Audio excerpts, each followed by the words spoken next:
Well, I mean, if you look at what has actually happened in Robinhood world, we reported earnings just a week and a half ago, and we had our first $1 billion revenue quarter in the company's history.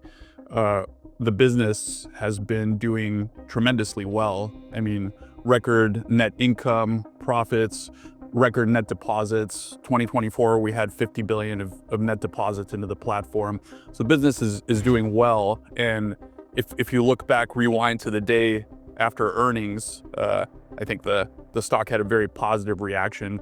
So I think that's why, to your point, we don't really try to look at this stuff day to day, because then we get wrapped up into the macro and things that are outside of our control. But we're executing. Some days it'll go up, some days it'll go down. Speaking of going down, we are looking at a market right now. The Magnificent Seven, as tracked by Bloomberg, is actually in correction territory. Yeah. How are your clients, the people trading on Robinhood, behaving on a day like today when you have Bitcoin also down below 87,000? Yeah, generally speaking, when we see days like today, our customers tend to be long innovation, and they're long some of these technology names, and they view these as buying opportunities. Because, I mean, another way of looking at it is you can get high quality companies and assets at a discount relative to where they were in previous days. I think our customers, which might surprise some people, have a long-term perspective on these things. They'd like to be owners of technology and innovation. Isn't volatility, though, just a good thing for your platform? Sort of doesn't matter if it goes up or down, especially with the launch of the new active trader platform, Robinhood Legend, just a few months ago? Yeah, what you're saying is right. Active traders tend to be more sophisticated, and for those types of customers, they have trading strategies that they can deploy regardless of market conditions. So when markets are going up, obviously they have a set of strategies. When they're going down and sideways among different derivatives and even equity and option and crypto positions, active traders have the tools. And we announced Robinhood Legend at our Hood Summit, which was our event in Miami. We rolled that out over the last couple months. You guys probably saw that's already up to 50 million in annual revenue run rate. So that product's been doing extremely well. And kind of what might surprise a lot of people, active trading is more of it's a business that is more sustainable even in downturns, because the more sophisticated customers are, the more they sort of trade regardless of what's happening in the macro, and they deploy different strategies to take advantage of opportunities as they see them. Vlad, I understand that you're maybe not concerned about a one-day move in your stock, but as the CEO of Robinhood, you have more people actively trading, as we're talking about. The VIX is at 20, right? To the extent there's one market metric that you watch when you wake up in the morning, what would that be? Yeah, I mean, I really try not to watch the market myself too much. I mean, I'm aware of, I think it's hard to ignore some of these things, but what I'm focused on is how well are we supporting customers? What's the rate of product velocity? Because, the rate of product innovation and velocity is, at the end of the day, what matters. It's what matters in the economy, and it's what matters in our business, because day to day things go up and down, but over the long run, we're in a technology business. So all that matters is the rate of innovation and the rate of positive technological change. And I think we feel pretty good. I mean, you look at what we've rolled out, what we've delivered to customers, what we're continuing to do this year with 3 major product events coming. And we're going to continue to diversify the business. Let's double down on one of those products, cryptocurrencies. Of course, this is the crypto show. What is the grand opportunity for Robinhood? You have sell-side analysts taking a look at what you're doing and starting to compare you to Coinbase. Are you after their business? Well, I think we compete in the general sense of offering crypto to customers, but also this is a nascent industry, and not very many companies have entered yet. It's still, even though Bitcoin has now been around for 15 years, institutions and other companies have been waiting for signals to enter the market. So from that sense, it's still quite early. And I wrote about in an op-ed that I did for the Washington Post, we're still in the US, generally not allowed to connect crypto technology to real assets like stocks and other securities. Hang tight on that. We're going to spend like 10 minutes with you on tokenization next. No. Okay. Hey, before we get there, though, I do want to touch on the news yesterday. Robinhood said yesterday the SEC closed that investigation into your crypto operations. It's not pursuing any enforcement action. It does raise the question, though, about regulators in general. Do you see a role for financial regulators? I do see a role for financial regulators. I think customers want to know that their assets are safe and that someone is watching over the companies that are providing financial services to them and holding them accountable. And we've been a regulated company for a very long time. You know, we started as a FINRA and SEC regulated broker-dealer and expanded from there. So I actually think, you know, regulation is good for our business, not just good for customers. And we know how to operate in a highly regulated arena.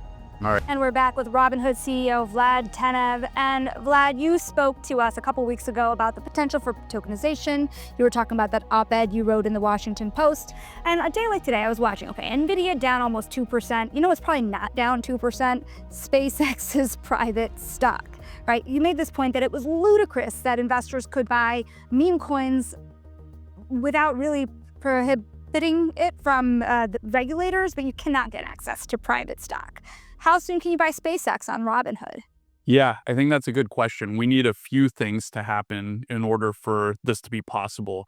The accreditation rules have to be rethought. I think a lot of these rules were created in a different time where the problem was lack of information. You know, it was before the internet, there was no information. So the regulators, I think rightly, were worried about investors not having access to, not having any knowledge about these companies. I think now with basically an infinite amount of information on the internet, AI that can help you distill it and synthesize it, a lot of those concerns just don't make sense. So I think that's why the rules have to be rethought. I think they were put in for good reasons, but those reasons no longer hold. And then we need to, aside from the accreditation, allow for the capability of connecting crypto technology with real companies. So comprehensive registration rules, platforms, clarity for how platforms can list, platforms such as ourselves listing crypto securities. I think all of that is going to be necessary. To the private stock. Yeah, and you argue that it's good for investors because then they get access to a company such as OpenAI or SpaceX, but also good for these companies because then they get access to that capital. What would you say to somebody who's watching or listening right now who says, wait a second, for every Anthropic or OpenAI or SpaceX, there's a Theranos out there, there's a WeWork out there, and these accreditation rules are supposed to protect the investors who are not venture capitalists, those investors who don't have the ability to do that due diligence on those private companies? Yeah, I think there's ways, those are legitimate problems that have solutions. I think we can solve those problems through disclosure requirements. In particular, if you're a platform that's offering these securities, whether they be crypto-based or otherwise, you should have disclosure requirements. You should clearly delineate between, you know, a company like SpaceX that perhaps has high quality audited financials and something that's earlier stage that doesn't. And I think at the end of the day, the user should have the ability to decide and self-certify and actually, you know, the platforms can clarify what type of risk different assets and which buckets fall into. When you say SpaceX or OpenAI, you're talking about single companies, and you're talking about companies you could imagine being public one day, maybe just trading more in private hands until then, or maybe indefinitely. But there are a lot of financial firms that are looking to tokenize private funds also. Are you in talks with any of them? I mean, this is Apollo, it's BlackRock, it's everybody really, hoping to make these private equity funds available to retail investors. Yeah, I mean, I think we've been talking to, you should assume we're generally in conversations with anyone trying to do interesting things in the space. I think what we have to decide is what's interesting to retail. And right now, if I had to pick the biggest pain point that a retail investor has, we're in the midst of perhaps the biggest technological revolution that we've ever seen. AI is like transforming everything. And what can you invest in? I mean, NVIDIA and to some degree Tesla, but no OpenAI, no Anthropic, all these companies that are doing humanoid robots. A lot of them are private. So I think it's tough right now if you want to be in the AI sector as a retail investor. There's relatively few options that you can actually invest in. You said you're talking to anyone who's doing interesting stuff in the space right now. What about on the regulation side? Are you talking to folks actively in the Trump administration who are working on crypto, who are working on AI? Right, who have given you some indication of how soon you can get this done?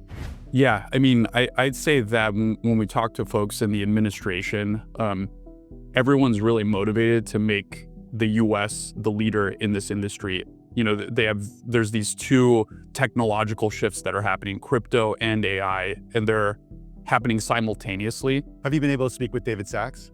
I have, yeah. You know, I've known him for a while. I think I'm excited about David Sachs coming in, and actually, if you saw our investor day, crypto and AI are the two technology trends that we believe will shape Robinhood's future and the future of the financial industry. So actually seeing that the government is aligning itself with these trends and making sure that the U.S. is number one, I think it'll help us. It'll help the companies like Robinhood that are trying to be on the leading edge of these industries. You know, I appreciate your note there on regulation having its place, because more recently, a lot of people in the crypto industry are very excited about a pullback. And while you can understand that the way the last couple of years have gone, you have seen this exuberance that has pushed many, many retail investors into very many meme coins. You have seen an acknowledgement here that listing standards might start to loosen up.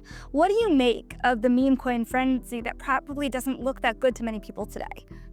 Yeah, I mean, I think that this is a new thing. I think the use cases of different types of coins are yet to be discovered. People are innovating very fast in the space, but two things. One, the fact that it's so easy to create a coin and tap into global liquidity and actually like the creation process. You know, you can sit down in front of some software, create a coin, and have it be trading and, you know, access to investors in 5 minutes.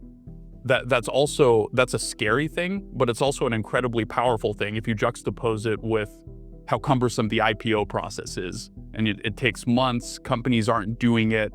And that's why I think tokenization is so interesting, because if you juxtapose these things, it's so clear what the benefits would be of bringing crypto technology, in particular, these like the ease of listing and tapping global liquidity into real world productive assets. You said that you want Robinhood to be the place where customers can buy, sell, trade any financial asset or conduct any financial transaction.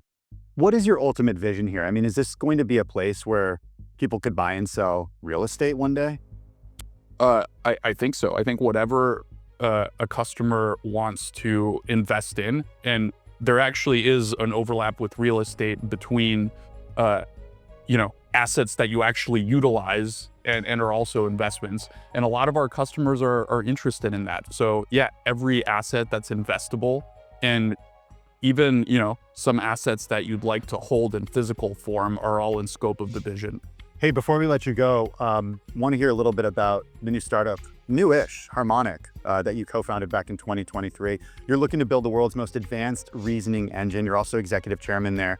How do you divide your time right now?